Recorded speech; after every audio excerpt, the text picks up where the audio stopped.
All right, so just about 5 or 6 from here, bud.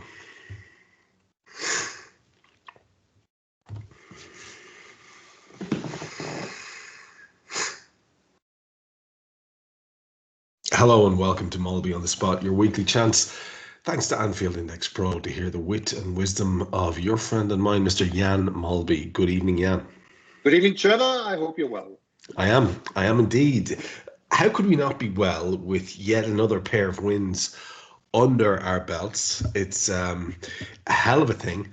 Stats jumping out of us left, right, and centre. Mo the other evening, after basically failing to hit a barn door with a banjo for most of the match, ends up with a superb assist and a world-class goal, and becomes the first man to score in 5 consecutive European Cup or Champions League home games for the club. And Arne Slot, in that win, picks up his 8th win in 9, which makes his start the best of any Liverpool manager ever. I mean, it would appear as if things are going very, very well, sir. Yeah, no, absolutely. I mean, a lot of the stats I'll leave to you, Trevor, isn't it? But we can't deny that 8 out of 9 is very impressive. We were talking about it at the match on Wednesday, and it's something that belongs almost like a long time ago. But, you know, when we lose 1-0 or we lose 1-0 to Forest, and he goes, yes, but, you know, we should have won. When we played Forest, we should beat them. The same with Konate on Saturday at Wolves, where he goes, he thought he should have been man of the match, and he goes, yeah, but he made a mistake for the goal. So it's kind of, I like that. And when he talks about the 8 out of the 9, he goes, I don't think he's not dismissing anyway, but he's kind of going, yeah, okay. He said, but there will be tougher games ahead. And I sort of like that, you know, because when we play Forest at home, we should win. You don't always, but you should not. I mean, I get fed up sometimes with Pep Guardiola talking about whoever they're playing against, talking them up to be the best team in the world. And when they beat them 6-0, he goes, I don't know how we did it. And you go, yeah, I know how you did it. You know, it's just like, you know, so sometimes there's nothing wrong with the truth, is it, Trevor? No. You know, and, you know, we will have very few home games prior to kickoff where we're going to go, we could be in trouble here, yeah? The majority of them, we're going to go, we're going to win. We're going to win 2, 3, 4-0. When Klopp was the manager, we always predicted 4 or 5-0, didn't we? Now it's probably the more clever is predict 2 or 3-0, isn't it? You know what I mean? Because Arne doesn't appear to be as greedy in that respect, you know. Yeah, which in and of itself is a good thing. What was very interesting during the game, the commentary I had, I think it was TNT, I couldn't tell you who it was, but whoever the commentator was kept throwing out these little gems of reported quotes. They weren't actual quotes from various Liverpool players. So say Luis Diaz did something impressive in the moment, and the next thing you would hear our man say, yeah, and Diaz came out and said that, you know, he's never been as inspired by a coach or blah, blah, blah.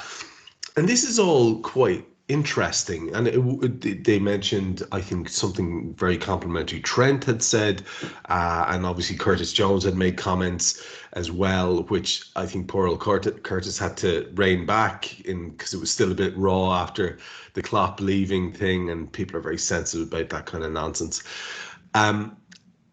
What I like about it is it seems to be low key.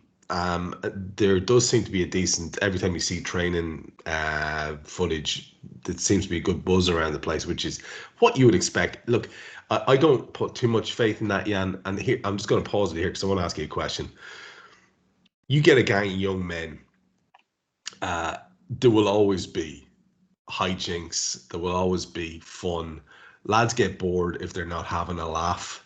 So I don't read too much into that. Would I be right in saying that even some of the more fractious groups you've been part of, where maybe there was 1 or 2 lads who didn't get on at all, and there might have been little camps or factions, there's still at a training, during a training exercise, it's going to be giddy, isn't it? It's young men. It almost can't be any other way. Yeah. You know, I've never come across a manager in my time that didn't allow for that. You know, and I've had 1 or 2 pretty strict managers, but they've always allowed for that because, as you say, I mean, these are kids. I was actually in the tunnel when the Bologna team arrived yesterday, and believe me, Trevor, I was looking, I'm thinking, Christ, you know, they look like teenagers, you know, because they are just young footballers, aren't they? So of course you're going to have as much fun as you possibly can. The thing with Klopp is that we all do what we do, yeah.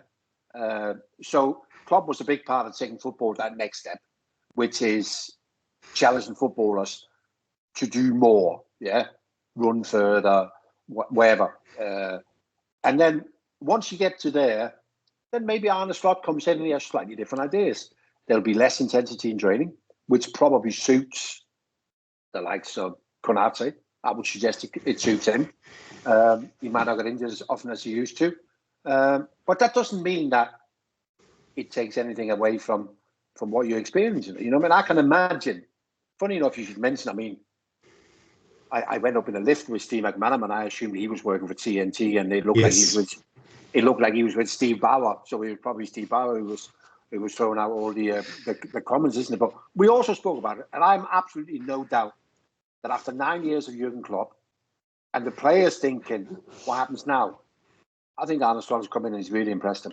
I think he's really impressed with everything that he does. And simply for the fact that he looks at the outcome, they still want to be the same. Klopp wants to win games, and so does Arne Slot. But Arne Slot looks at the game in a different way. And I've probably only really experienced that once in my life when I was young with Johan Cruyff, you know, because even subsequently later on in the whatever, I never came across anyone who viewed the game like him. And I just think that Arne Slot has this kind of thing, is that it's a bit like, you know, you talk about passing, great passes. The first thing you have to have is not the technical ability, Trevor. It's the ability to see the pass. Yeah? You know, and I think Arne Slot as a coach falls into that category a little bit. You know, he sees things, and he probably sees things before the opposition sees it, and he sees it before it becomes a problem. You know, whereas Klopp was totally different. We can't deny that the 9 years of Klopp were absolutely amazing. It was a buzz beyond, and this might not be quite the same in terms of the intensity and the excitement, isn't it? But you know, it's I think he's a really smart coach, and whoever was throwing all these comments out on TNT, I don't think they're a million miles off the mark. I think the lads are looking and thinking, we got a smart guy in charge here. Yeah, which that buy-in is huge for the club, for us as fans, because it means we don't have to deal with these sort of unnecessary teething troubles. Lots of people trying to read into it, looking at fellas' heads as they're leaving the pitch, being substituted and trying to weave narratives. I'm not sure I buy any of that, to be honest. Of course, as long as the contracts are unsigned, that will go on being a thing that people talk about. But again, it just has this sort of feeling of guff to me, Jan, at this stage, because there's no proper evidence of any kind of disharmony. And I don't think anyone who has been in the game as long as Arne Slot has, whether it's his first massive job or not, is going to select someone who he thinks is going to sabotage his setup, or is not going to pull 100% out of the bag for him. And he seems to have this really settled lineup in his head now. He seems to have his team. And this is kind of where I wanted to go to next. There's kind of two parts to this. I want to go back to what we were talking about with new manager and new manager influence and all that kind of stuff, and maybe tease that a little bit more in relation to your own experience, because you kind of touched on it there.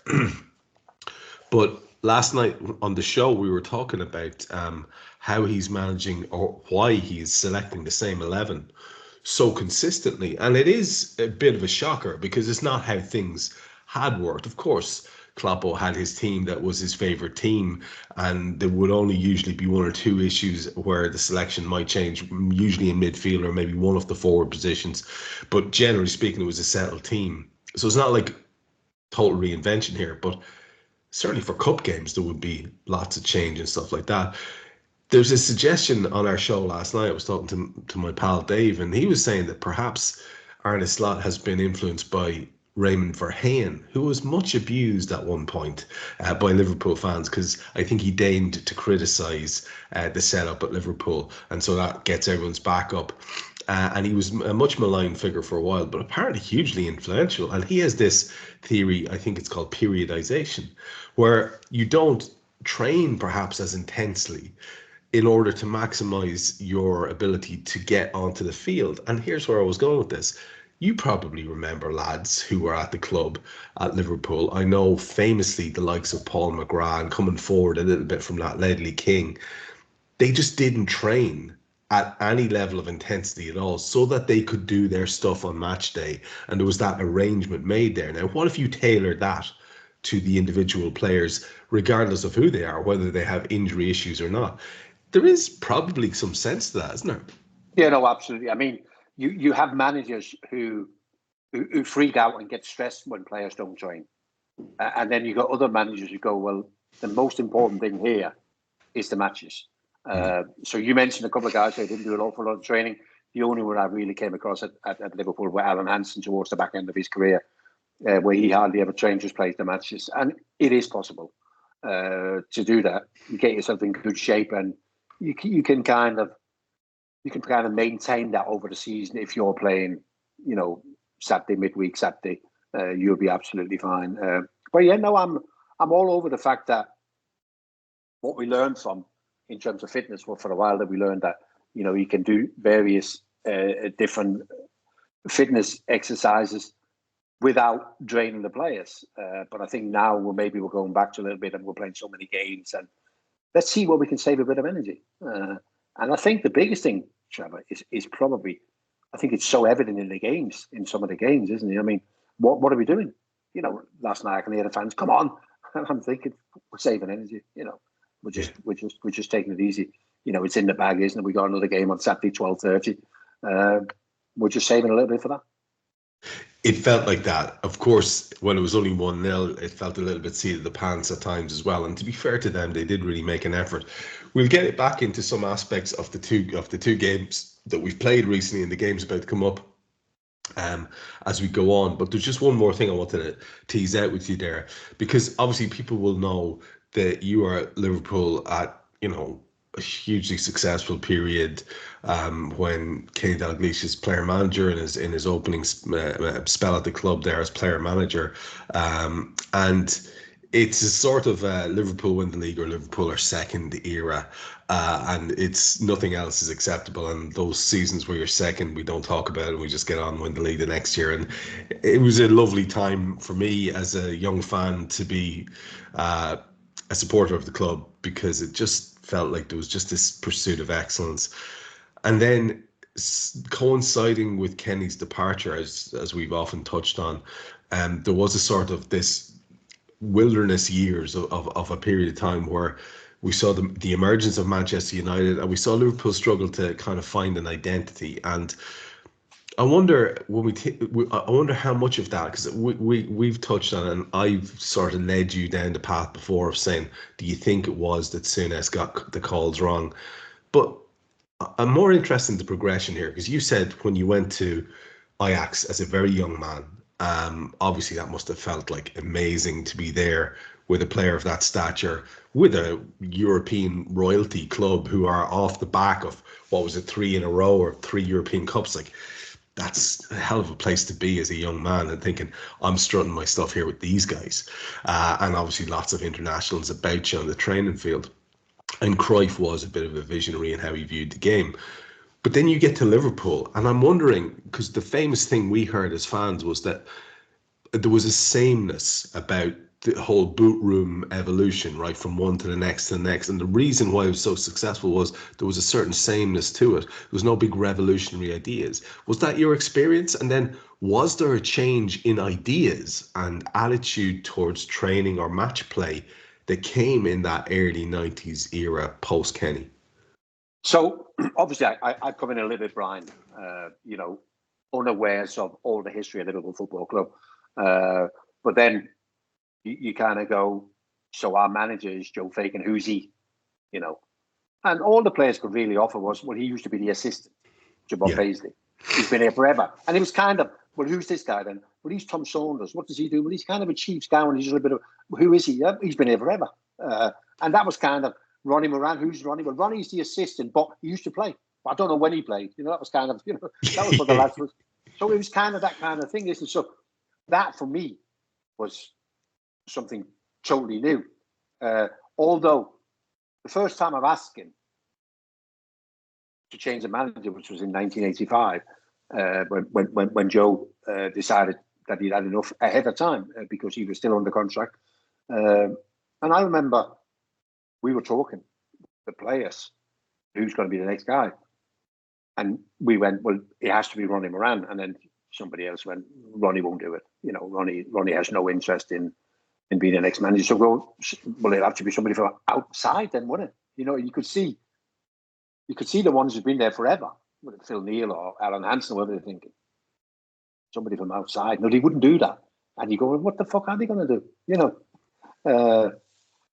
And then I'm not sure. I don't even think maybe I've read a story. I don't know how it came about, isn't it? But obviously they got hold of Kenny Dalglish and they went, and even Kenny was like, "What do you mean, player manager?" At what was he, 35, 36, isn't it? So that was the first time. But because that went so well, then I never really experienced another one from within. But when we had to do it in 1991, again, Ronnie Moran was the favourite, and we all knew Ronnie, no chance he's not going to take the job.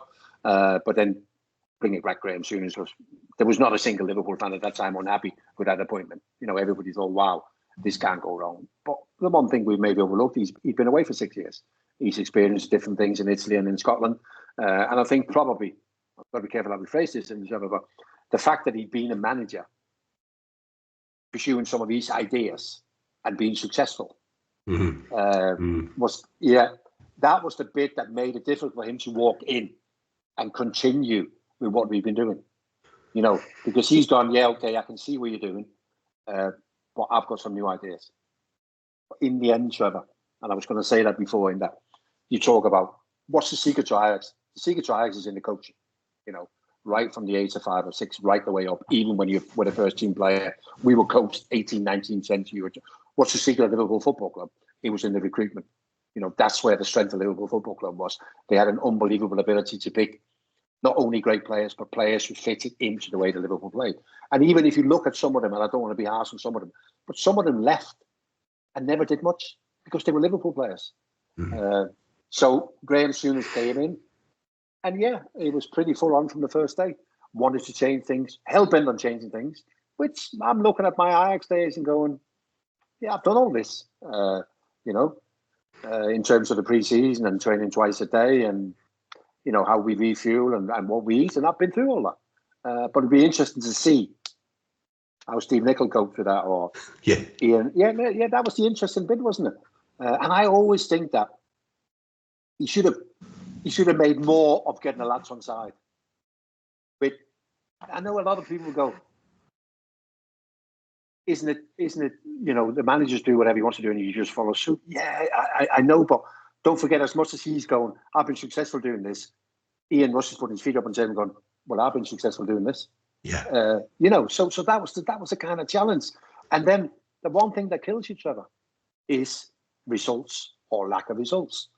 And then with Graham Souness coming in towards the back end of the season, I think we had 5 or 6 games left, which was a bit up and down. But it wasn't important because we couldn't win the league. Arsenal was going to win the league anyway. But then, of course, the close season comes, and then it's recruitment, isn't it? And again, I don't want to mention anyone, isn't it? But I don't think many in our dressing room went, we'll be all right here. I think a lot of them went, okay, now maybe he's seen things we haven't seen, Yeah. But I always think that, just about the greatest gauge you can get is players, isn't he? I mean, we played against these boys, and everyone we signed, apart from eventually sticking to Bjornaby and Torben Picnic or whatever, but we played against all the others, hadn't we? Yeah. And it was a kind of, okay. And lo and behold, Trevor, recruitment was more than anything. It was more than even his ideas. But I think that was part of how he wanted us to do. He wanted us, at a time when football was changing, Trevor, he wanted us to be more physical. And that just begged belief. Because football was moving away from the physical element, people were light on their feet, you know what I mean? They were better athletes, and we wanted to be more physical, with you mentioned a couple, with Neil Ruddock or Julian Dix, or even Paul Stewart as a midfield player, and nothing wrong with these guys, isn't it? But it was the wrong. They were the wrong guys. That's for sure. It looked to us like it was the recruitment issue, and that's where I was going with that, was because from what I've been told, and you were on the ground when Kenny took over, he wasn't exactly a tracksuit manager in that regard, and he had a great sort of cohort of people around him still to maintain that sort of day-to-day stuff going. And Kenny got his recruitment very right. We can say that too. So that was his managerial input, if you like. But did Sinas change you said the frequency of the training for sure? Was he a tracksuit manager in that respect? Was he getting stuck into how you guys approach training? Because that again was what I always suspected. Maybe there's been upheaval there, like the way that lads approach their day-to-day stuff, aside altogether from the recruitment, because the recruitment was the obvious one where even me as a fan could go, oh, I don't know about that one. And then, as you say, it didn't pan out, not surprisingly. But was there changes to the day-to-day? Well, he had to be a tracksuit manager because we almost felt that it was... So when Kenny became the manager, he embraced Bob Paisley, although Bob was no longer... Yeah, but he was still there. Yeah. Bob would pop in, have a cup of tea, so Kenny would go, come down the training ground. And Bob would just sit there and have a cup of tea and pick a few horses, and then he'd just give Kenny little clues. And then Tom Saunders was another great mind, you know. Sooners came in, and it certainly felt to us like we got Ronnie and Roy, we got the gaffer and Phil Borsma. And they kind of became... The gaffer wanted to be the coach, and Phil Borsma was like the physical coach. So he was the one in charge of all the fitness work that we did in it. But even when we spoke to Roy and Ronnie, and we went, "Well, why are we doing? I mean, we've never done this before." And they went, "We got a new manager," and so there was no support from them either. They just went, "Got a new manager," and that's what he wants to do. And I could see Ronnie. Ronnie would... I think Ronnie's ever said a bad word about Liverpool Football Club, yeah? Yeah. But he was a head shaker, you know. You know. So, yeah. You know, so I remember, Ronnie, so when Ronnie retired and Gerard Houllier was, so Roy and Gerard was together, and then eventually it was Gerard on his own. And Ronnie being Ronnie, I always got on really well with Ronnie and his wife Joyce. And I seen them, and I went, so what are you up to, Ron? He went, well, he says, you know, I was back in Crosby and I was walking on the beach and all that. And then one day Joyce said, why don't you ring Liverpool Football Club and see if you can go back to Melwood and do your stuff there? Have a cup of tea in the morning, talk to the ground staff and have a walk round, because that's what he used to do. You see, Tom Saunders used to come in every morning and walk round 1 yard off the wall all the way around, 6 or 7 times. Yeah. And that was their daily. So you can imagine Ronnie's rung up and he's gone, I can imagine Ronnie going, I don't know if you know who I am, but I'm Ronnie Moran and whatever. Would it be possible? And they've gone bang. And then Gerard Houlier's rung up and said, of course, Ronnie, come on in, you know. Yeah. So I said to Ronnie, I said, what do you do these days in training? He said, nothing to do with me. He said, I don't even look. He said, I just look at the wall as I walk around. You know, nothing to do with me. I don't even dare look. I just look at the wall, yeah. I just look at the wall. It's got nothing to do with me. I've had my time. Oh man, that's so in keeping with what I've heard about that as a man. Like like you say, he would never, because he maybe has seen some things there and he doesn't agree with them, but he's never going to say it. Yeah. What a book, Trevor! What a book! What a book, man! Yeah, man. But I mean, I felt a bit because towards the end, isn't it? Because I don't know what he was out of his depth, but you know, because but he didn't get the influence that he wanted with Graham, and then with Roy and Gerard and whatever. So maybe it didn't end quite like he'd hoped it would end. But Ronnie was very set in his way. Some lads don't get Ronnie. I got Ronnie, and I understood what he said. It was very basic. It was very simple, and all you had to do was just think about it because it all made sense. But a lot of lads who came from other clubs and went, "What is he waffling on about?" And I went, listen to what he's saying. You know, it's not long speeches about chapters, whatever. It's just little things, you know. Yeah. And it just all made sense. It just all made a lot of sense, you know. Yeah. So, yeah. I have a lot of time for Ronnie. I know some of the lads think he was a bit, you know, but I like him. He was very basic, very simple, but he knew the game inside out. And yeah, he was there. And I think he's had a big impact over the years on all those managers he worked underneath. Yeah, absolutely. Yeah. Mr. Liverpool in so many ways, you know. It's lovely to hear. It's lovely to hear the stories and the anecdotes. I think it helps people get a feel for the club, especially those who've come to it later, who maybe not are of the same vintage as myself or yourself. It's always nice for them to hear about these things. I think it's important. The results on the park, which is where we started, have been going the way we want them to. I would say that you could probably make arguments that neither of the last two performances were necessarily what we'd like. But the weekend saw a 2-1 win and the midweek saw a 2-0 win. So you sort of take that and you run with it. Going back to the league result, what was your feeling about that? Because it felt to me like the goal that we conceded was sort of what? How, why are we, you know, and then there was a period towards the end of the game that I resented the hell out of, where we were inviting them on and it felt like they could rescue something at the death, and it really did feel a bit too close to for comfort for me. Now, I don't know if that's just a fan reaction on my part. And like you said earlier on, there was a sort of quiet contentment that the thing was in the bag. We're fine. It's okay. We'll just see it out. And we can trust these guys. You trust them until they do something like earlier on in the game. That said, we still have, I think, the best record defensively in the league. So maybe it's just nitpicking and panicky and fan nonsense I'm talking about. Overall, what did you make of the performances, highs and lows? Nah, I don't know. I don't think you're a million miles away, Trevor. I thought both performances were a little bit sloppy. You know, Wolves and Bologna. I mean, you briefly spoke about Bologna for creating a couple of chances. I mean, we played a massive part in that, in allowing them a couple of chances with being a little bit sloppy, isn't it? And I just felt that at Wolves, we just never really got into our stride. It was as an even game as we've had all season, for whatever reason. I don't know, because again, it's pretty clear that we're a much better team than them is, but we just couldn't get going. And to be fair, the winning part maybe was that late on, or the last 20 minutes, that we couldn't just take control of the game. I know if you look at the stats, you go, well, they didn't create anything as such, but it was still one of those nervy games, wasn't it? You know, we've seen Liverpool over the years being complete control of a game that you'd only win in 2-1. But that wasn't the case against Wolves. So it was a little bit sloppy. I mean, you mentioned Mo Salah and his goal and assist against Bologna. I mean, he's had two games that we don't see too often from him, with a lot of, you know, slack passing, really, you know.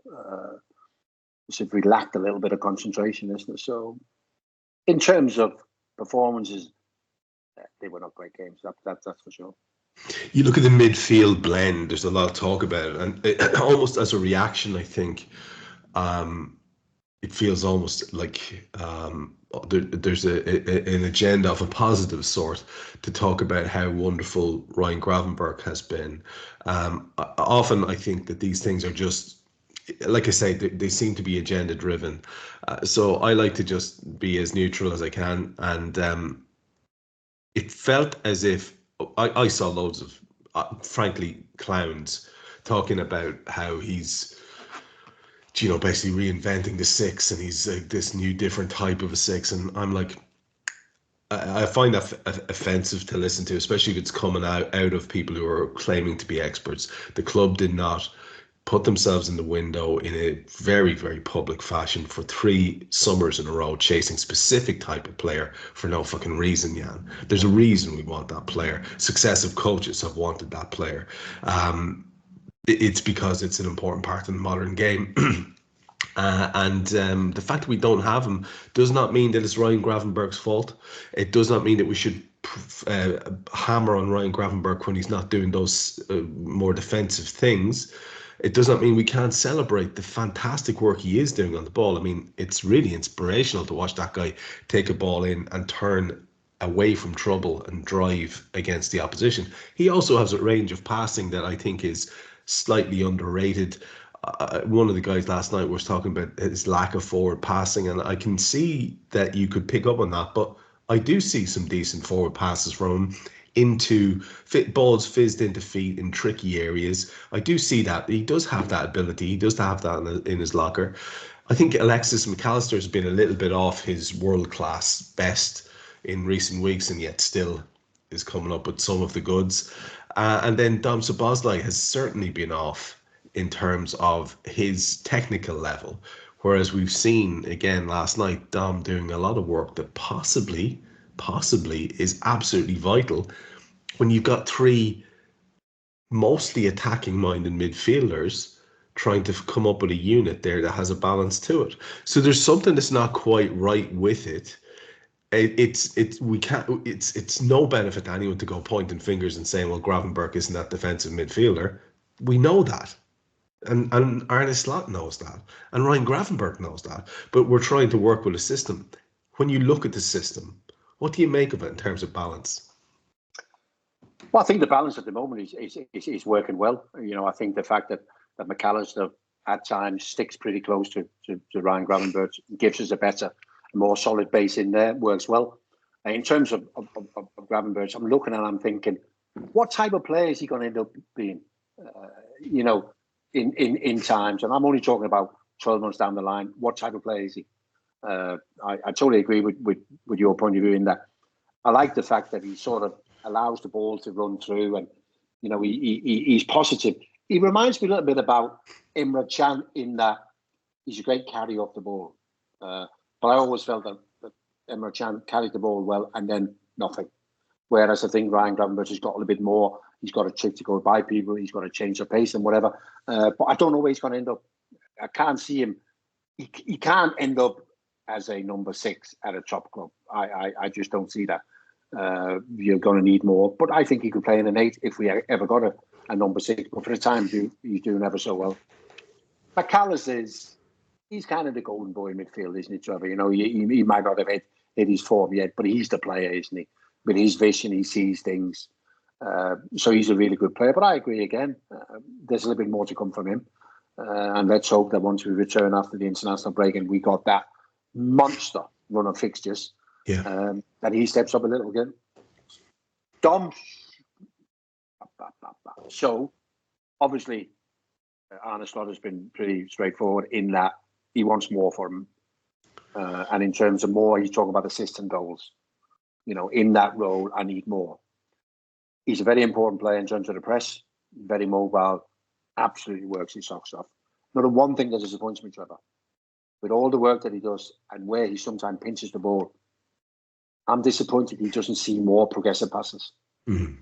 You know, the game on Wednesday in Bologna, he's won the ball 3 or 4 times where I'm thinking, here we go. There's that little pass. There's that little pass. And we're away, yeah. And he has a touch and he goes sideways or backwards. And I'm amazed. Because I just had this feeling, watching him for Hungary more than Leipzig. This is a guy who plays these little passes, yeah. You know, through the lines. Sometimes just a 5-6 yard pass who completely changes the game. He doesn't at the moment.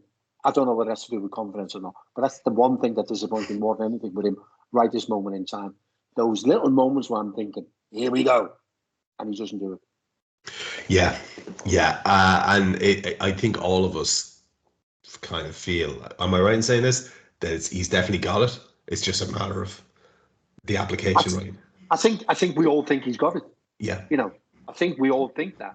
And I think he's done enough at Hungary and Leipzig, and I think he's done enough for the first 3 months at Liverpool for not to have it. You know, but we just need that little bit more, Trevor. We just need that little bit more. I'm just thinking that because he gets the ball back in great areas, you know, where you think, go on, slide that little one in, and we're away, isn't it? But he's just a little bit over careful at the moment. In terms of the rest of the squad, we see this thing now where, you know, Robbo and Trent have definitely gotten the nod, and I think maybe Robbo might be a little bit quietly more grateful than Trent, although his direct competitor for a position would appear to be Costas in the way that it was under Klopp as well. Joe Gomez is pretty much out in the cold in terms of where his utility seems to be for the squad at the moment. And with Arne Slot not doing much rotation, he's not getting a sniff at centre half either. And we don't know really whether in Slot's mind Quance is ahead of him. I genuinely thought there might be a position for him on that left side of the defence this season. I just had a feeling that might pan out. Maybe it still will. Who knows? But the defence seems to be pretty settled. It's nice to have Ali back doing Ali things. So we just had an issue, I think, where Jota was, if not a knock, maybe a little bit ill. I think there was a rumour of a bit of illness around the camp, and Darwin Nunez missed the previous game because of that illness. And it looked like he started off like a house on fire last night, and then it looked like he fell away. And we were wondering last night on Raw, was that something? Was that a clear indicator that he was not on a full tank energy-wise? Because it just seemed as if the initial sort of tail up attitude sort of drifted a bit, and I've been really enthused by his previous showing, and then he misses a game, and then he comes back for this one, and I'm sure he's very frustrated he didn't get a chance to take his opportunity with both hands. There was at least one wild shot over the top. Some good interplay by him, some good link-up play. I think his calmness in the build-up for the opening goal was notable. Did proper target man stuff, took it in, had a beat, looked around, picked out Mo Salah, and then Mo puts it on a plate for McAllister in the European game. And what do you think about the Darwin Nunez thing? Do you reckon there could be something to that maybe he just wasn't the full version of himself? Yeah, of course, that is possible, isn't it? My biggest worry is, and we spoke about it a week ago, and then he went and scored a goal against Bournemouth, is that he just looks a little bit fragile. And I think it was the same against Bologna. He started off well. And I almost felt that when he unnecessarily ran into an offside position and scored the goal, it was just almost if, he sort of lost that.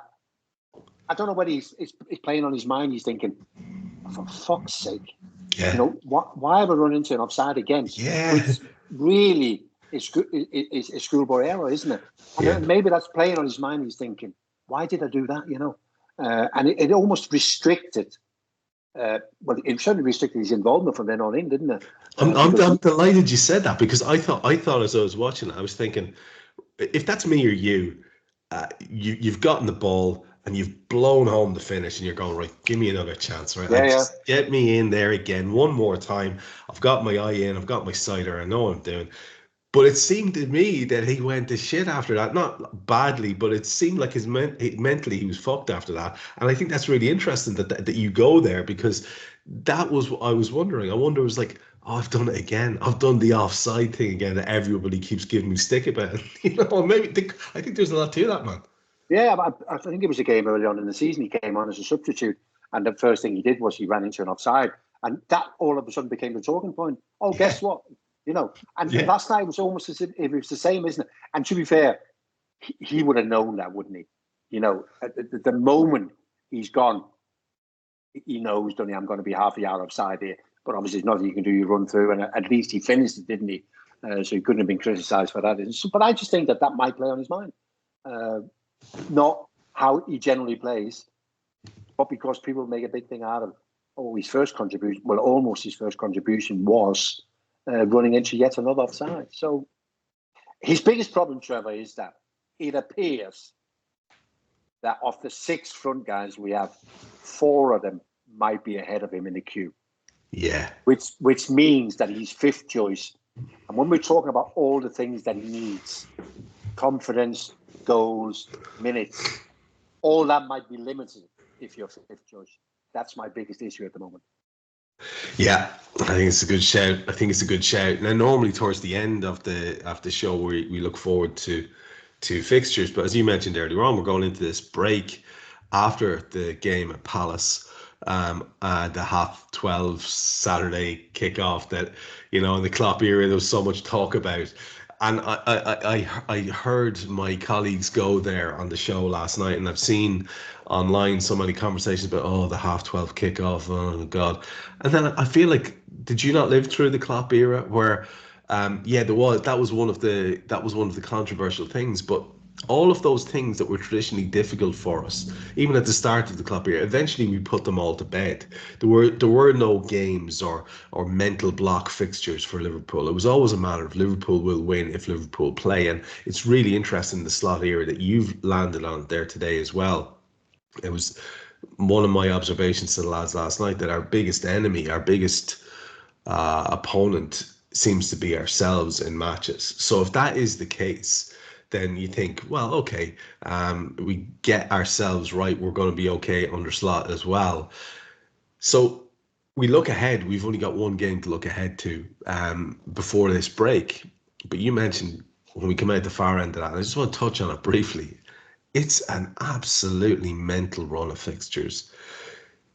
Home at Chelsea and away at Arsenal, and in between we've got the game against Leipzig in the Champions League at their place.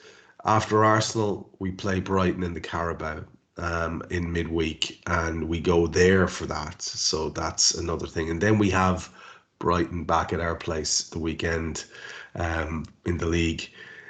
We have Bayer Leverkusen, we have Aston Villa, we have Southampton, and it wraps up with Real at the end of November. It's a bananas run of fixtures. Do you know what the next three fixtures are? I do, man. Yeah, I do. Just City, Newcastle, and Everton. Just like, it gets silly when you look at it. It's you can. Here's where I'm going with this. I think people are looking at that and they're thinking, oh, that could really run away from us. Or by the time we're playing City on the 1st of December at Anfield, we could be really into this slot era with a bang. We already are, and people are very, very pleased to see Liverpool top of the league, me amongst them. But man, if we get as far as Sunday, the 1st of December, and we're still like flying high, I think the anticipation and expectation and excitement about what's possible are going to be off the charts. That for me is the one I'm looking at. Are we still in contention? Are we still looking the part on the 1st of December? Because if we are, and we take that into the City game and get a favourable result, I think then all of a sudden Newcastle and Everton start to shit themselves. Then Girona are thinking, I don't want to do this. You know, I think that's the one. That's the one that kind of hinges on for me. And maybe we can take a little bit of excitement out of the Real game at home before the City game at home. I don't know. That just seemed like the pivot point for me. That's where I was going with it before you mentioned those next three. What do you reckon yourself in that run? Is there a crux fixture for you that it kind of hinges on? I actually think the first one when we come back from the international break. Okay. Which is Chelsea at Anfield, yeah? Yeah. It looks like Chelsea's got some of their shit together, yeah? Yeah. It looks like they're finally getting a reward for all these expensive players that they bought. The good thing is that defensively, they're still vulnerable. But they got a lot. So they will be the best attacking team we will play. You know, we look at the games we've had so far, Chelsea will be the best attacking team we would have played in the first, whatever. Well, we played 10 games now so far. Is it 6? How many played? 9, is it? Played 9. Yeah, 9 games. 10. So that'll be game 11, yeah? They'll be the best attacking team we play against. And that's kind of what I'm looking forward to. You know, I'm looking forward to, you know, how do we deal with Jadon Sancho and Cole Palmer centrally, who's on fire, isn't he? They got a centre forward who a lot of people are still unsure about. But what he does, Trevor, he runs forward. He runs in behind. And that is always tricky. If you look at the Bologna team, very good technically team, and it didn't come natural to any of them to run in behind. So we always knew where they were. Chelsea, I just think Chelsea will be potentially an eye opener. You know, where we're at. How do we deal with it? The 4 attackers, but also Enzo Fernandez and Caicedo in midfield and whatever. I think that'll be really interesting. We know going to Arsenal the week after, it's going to be difficult. because of the way Arsenal play and how physically strong they are and set piece and whatever. We know all of that. But I just think that the Chelsea one's going to be a real eye-opener because it'll be a football game. They'll want to play. They'll want to attack. So it's not a case of we're going to be out physical like we might be at Arsenal, whatever. But I think the first one will give you a clear idea of where we're at. And then hopefully they'll just run smoothly in the book. Even Villa, I didn't see that coming. Villa continuing from where they were last year. They, again, the way they're playing, look a shoe in for fourth place. Look really, really strong, isn't it? And then those Champions League games, they're going to be interesting as well, isn't it? So it's a real interesting period, isn't it? In fairness, Trevor, I can't wait. Yeah. You've got to play in these games as a player and you kind of go, whew. And I'm not looking forward to this because we all want to play the teams at home where you've got to win 4 or 5 and 6 0. Yeah. But once you get on that pitch and you go, well, okay, this is the legacy, isn't it, Trevor? These are the games that people remember, isn't it? It's very rarely the 6-0 against Oxford people remember, isn't it? It's those on the edge, on the brink, where do they go? Could they go that way or that way, isn't it? So I think the players will look forward to them. Mentally, that's going to be the biggest thing over that period of time is mentally, isn't it? Mentally demanding to get from game to game. But no, I am really looking forward to it because I don't quite know. I know we're a good team, but I knew that before the start of the season. I knew we had good players before the start of the season, and I know we're a good team. Now I just want to see how good we are. Yeah, see where the ceiling is. That's the thing, and I think that's the great shout about Chelsea actually because. It's probably not going to be what it was when they came to Anfield last year because they got roasted by Liverpool in fine form. And they will present a bigger threat, but it will be fantastic. And I think we come out the far end of that one positively. It's all up for grabs. We have the Crystal Palace. We've mentioned it's the weekend game. It's at 12:30 at their place. They have, regardless of what people might think of the club or the people involved, they always have a good atmosphere there. It can be very, very loud, even for a midday game. And that can have its own effect on a team who are playing away from home.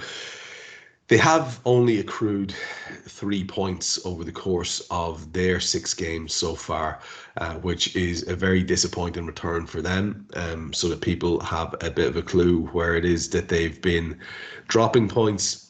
In their last outing, they lost to Everton, which, given where Everton are as a club, is not a great thing. They did have a 0-0 with Man United, which would seem creditable, but then you remember where United are in terms of their setup. They have a third round win over QPR in the EFL Cup, but then it's 2-2 with Leicester. It's 1-1 with Chelsea. It is... in the league, they had a 2-0 defeat at home to West Ham. They were beaten by Brentford away, and they were beaten by the previous game was a friendly. So yeah, you're looking at situations there where it's been very, very difficult for Crystal Palace to get any rhythm going this year. So people have an idea who's involved. Just as usual in the Everton game where they got themselves beaten, their lineup for that was they went with Henderson, Lerma and Lacroix, with Mark Guehi, the much admired Mark Guehi, in the middle of a 3. Wharton and Kamada, the much admired Wharton, as part of their central 2. Munoz and Mitchell either side, and then Eddie Nketiah and Eberici Eze either side of Mateta. So that's an interesting lineup. They have a lot of really recognizable names on the bench. Ismail Assar came on. Jeffrey Schlupp came on. He's been a bit of a servant for them. Will Hughes came on. Joel Ward is there on the bench. Nat Klein is still knocking around. Trevor Chalobah, who's very highly rated, was on the bench as well. They are not short of a decent player. What do you think of this Glasner lad? What do you think of the Palace that he is working with at the moment and the challenge they might present us at the weekend? So, Oliver Glasner as an appointment, I think it was a bit of a surprise, I have to be honest. I mean, he did a good job with Eintracht Frankfurt. I was a bit surprised when Crystal Palace decided to go for him. This is all led by the director of football, Dougie Friedman, who has got a lot of admirers because he's done a really good job and he's bought some really, really good players. I just wonder whether they might have been a little bit too busy selling players in the summer. Olise went to Bayern Munich. We actually spoke to Oliver Glasner and he said we're not in a position where we can lie to the players. Bayern Munich have come calling for Michael Olise. He can play Champions League at Bayern Munich. We can't tell him you can do the same here. He said, so we have to be honest and we have to let him go. Joachim Andersen was a bit strange going to Fulham.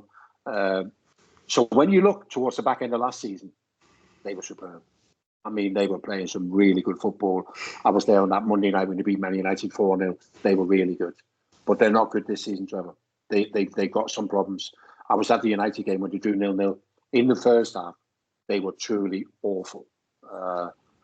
Manchester United could have easily been 2 or 3 up at half-time. They weren't. And in the second half, they got better. They worked their way back into, got a bit more physical. But they're not playing well. And their sort of star men, Mateta, who scored a lot of goals last season, he was in the French Olympics squad. So he spent all the time leading up to the season playing international football. And he doesn't look himself. Eze almost looks like he's disappointed that he's still at Palace. Yeah. You know, he's looking and thinking, they all went, why am I still here? Wharton, and that was some rise, wasn't it? Coming from Blackburn into Palace and then into the England setup. He hasn't found his feet this season either. So they're not playing well. So it's a good time to play them. Absolutely no doubt. They're trying, you know, Oliver Glasner came in and he played his systems or whatever. And people are going, this is working well. But now they're trying. They're searching. They bought Eddie Nketiah from Arsenal. And obviously they want to play him. But he's a central striker. But so is Mateta. So they're trying to sort of shoehorn him in, playing behind alongside Eze. But he doesn't have the technical ability. He doesn't have the vision to play there. He's a goal scorer. You know, he's a box player. And so they got problems. That's for sure. But they've still got good players. So when you still got good players, it doesn't take forever before you hit some kind of form again. That is the ongoing joy of the Premier League. That it sounds like a cliche and it's often quoted, but anyone can be anyone. So we will very much have to be on form. We can almost certainly predict the team. It's not like the team is going to be a shock to anyone. I assume it's just going to be Jota coming back in and that's it. You would imagine that's the case, and so be it. And that's in and of itself, that's exciting. I do wonder what secret arrangement Mo Salah has that he has to play every minute of every game. I think he obviously has some goods on Arne Slot because I don't no idea what's happening there. He even gets on during the cup game to make sure that he gets his minutes as well. We'll finish in a second with your predictions, but in a very big club privilege kind of way. I just was interested as you were going through a few of the players there. Like I say, in a kind of ignorant kind of fashion, the window is going to open up again soon, and we were one of the clubs linked with Olise because he's a wonderful player and we're a good club. This is what happens, and it's going to start happening again very soon. And I did hear a lot of rumours and whispers about Eze for us. And I've also been very aware that because we are clearly in the market for a midfielder, that Wharton conversation was happening. I wonder, would they be the two that you'd pick out as their most elite talents that you would be looking at as potential Reds recruits if we were going into the market? Because they're going to have big domestic price tags, I guess. I think Eze is he's more like a Spurs player. I don't think he's a Liverpool player. I just don't see where he fits in. But Wharton is a really, really good player. The problem with Adam Wharton is obviously that everybody's missed it. Everybody's missed Adam Wharton at 22 million. Yeah. He's now 70. But that might still be good value if he's only young and for the next 10 years, isn't it? But it's going to be a big call. But it's the kind of call that Liverpool would make if they felt he was the right guy. Everybody said that about Van Dijk. Whoa, but done our homework and he was the right guy. So if we feel the same about Wharton, then the fee won't put us off. That's for sure. So SA not Wharton possibly. I mean, I think Wharton is a super player.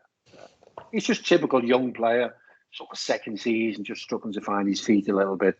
But he'll come good again. He's some player, Trevor. That's for sure. So, do you expect him and Etse and the boys to pull it up to Liverpool in this 12:30 kickoff? It is a difficult ask after a midweek European game and all the rest of it. What's your feeling in terms of prediction for this one? Well, obviously, with Mateta still being there and still doing his stuff, he's physically strong, he runs in behind. They're always a threat, aren't they? But I just think we've looked so good. And I think this is kind of one of these challenges that Konate looks forward to, I think what Arne Slot said to Konate at the start of the season, use your physicality, use your strength, make sure you win your battles, win your headers. And he's done that this season. It looks like he wins every single header, doesn't it?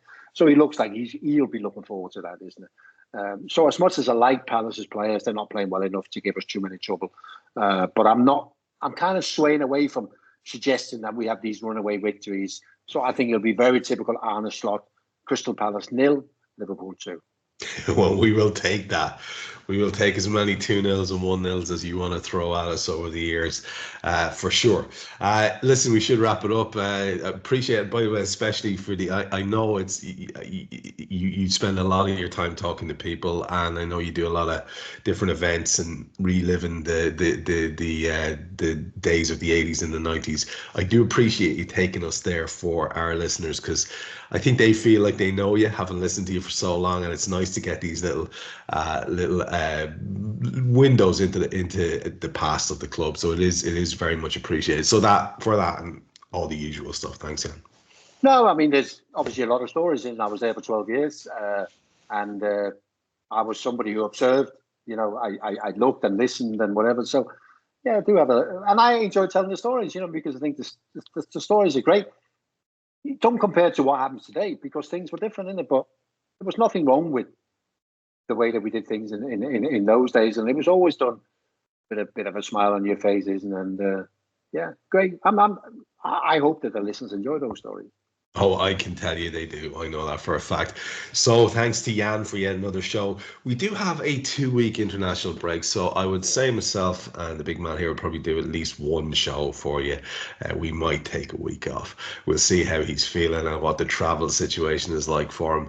But one way or the other, we'll be back with you soon enough. Keep your ears peeled for your regular fix of Jan's insights. I've been Trev Downey. This is Molby on the spot with the main man, Jan Molby. We'll talk to you soon. That's us, buddy. Thank you.